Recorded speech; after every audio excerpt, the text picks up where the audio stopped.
Have you ever tried to read the book of Proverbs, especially from chapter 10 on? It can feel a little jarring. You go from these long flowing speeches about wisdom, and then suddenly, bam, you're hit with this rapid fire list of short one-liner sentences that seem totally random. Well, we're going to dive into that today because what looks like chaos is actually one of the most brilliant teaching systems ever designed.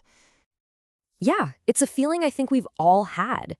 You read one proverb about money, the very next one is about family, and the one after that is about how you talk. There's no obvious link. It's kind of like scrolling through a Twitter feed of wise quotes. But what if that feeling of randomness is actually the whole point? What if it's the secret to its genius? Because here's the secret. It's an illusion. They're not random at all.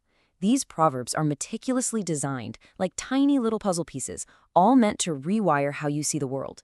And the key that unlocks this whole system is a single, powerful, poetic technique. And that master key is something called parallelism. See, when we think of poetry, we usually think of rhyme or meter. But ancient Hebrew poetry, and especially Proverbs, it runs on a completely different engine. It's all about this idea of parallelism.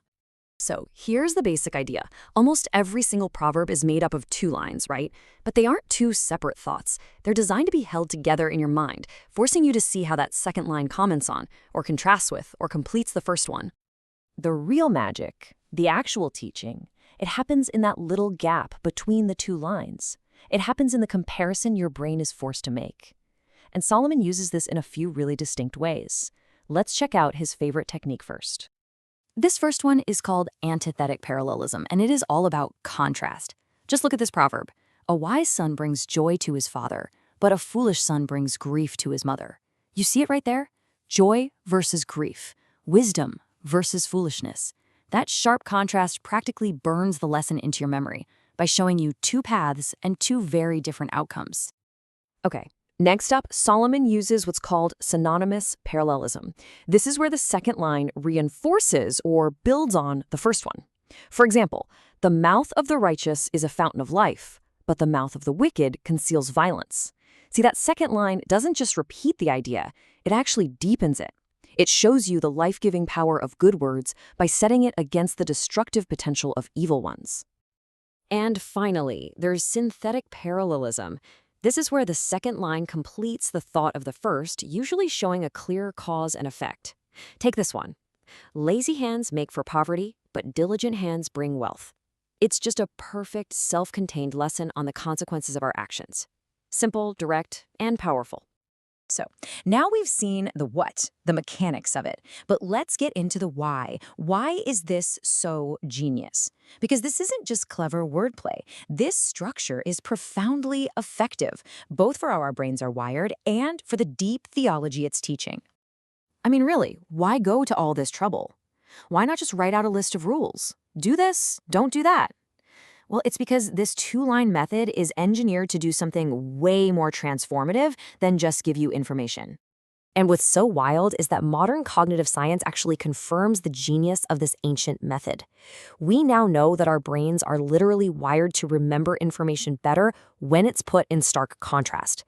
These short, punchy, paired statements, they're like little mental hooks. They're incredibly easy for our minds to grab onto and recall later, much easier than a long, boring paragraph.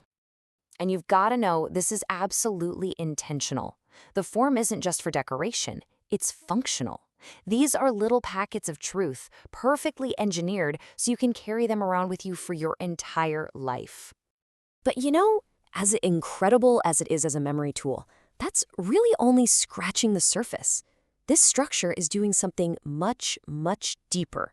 It's making a profound theological statement about the very nature of reality itself. You see, at the very heart of ancient Hebrew thought is this fundamental idea of the two paths. There's the path of wisdom, righteousness, and life, which is always rooted in what they called the fear of the Lord. And then there's the other path, the path of foolishness, wickedness, and death, which is rooted in self-reliance. This structure isn't just a literary device, it's a whole worldview baked into the poetry. And so every single one of these two-line proverbs forces you to confront that choice. It shows you a decision and its consequence over and over, reinforcing this fundamental moral and spiritual structure of the universe. In a way, each proverb is a tiny snapshot of God's moral order. Okay, so this brings us right back to where we started. If each proverb is this perfectly crafted little unit, why does reading them all together feel so disconnected? Well, the answer is that we have to shift our perspective on what a book can even be. And this is the absolute best analogy I've ever heard for it.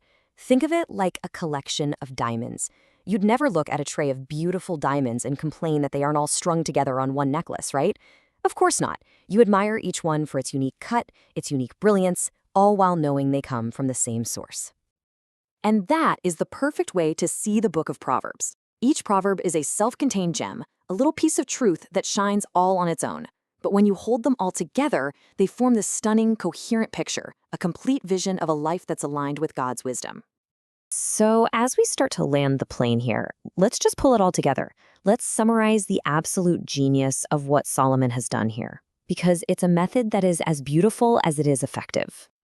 You see how it all works together? It's a perfect system. That two-line parallelism is the delivery mechanism for the wisdom. The constant contrast makes that truth sharp and impossible to ignore. The endless repetition of the two paths theme drills the core theology deep into your heart, and the sheer brevity of it all makes the message unforgettable. And that's really the power of Proverbs. It's not some random list of quotes. It is a carefully curated, brilliantly designed collection of wisdom, all meant to reshape how you see the world, one two-line proverb at a time.